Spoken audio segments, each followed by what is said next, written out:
আমরা জীবনে এমন কিছু মানুষের দর্শন পেয়ে থাকি যারা কিন্তু অন্যের দোষ ধরতে একদম পিএইচডি করে ফেলেছে। সেই সব মানুষদের উদ্দেশ্যে আমার একটাই কথা, যে অন্যের দোষ তো অনেক ধরলে, এবার একটু নিজের দিকে তাকাও। আয়নার সামনে দাঁড়িয়ে নিজেকে প্রশ্ন করো, তুমি কি করতে পারো, তুমি কি করতে চাও, এবং তুমি কি করতে চাইলে সবার জন্য সেটা ভালো হবে।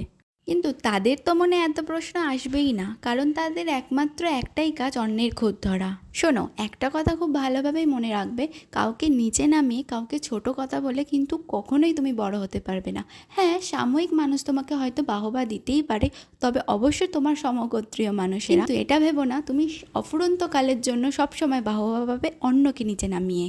আর রইল ভুলের কথা, মানুষ মাত্রই ভুল করে, আমরা কত রকমের কত ভুল করে ফেলি। সব কিছু কি ধরলে চলে?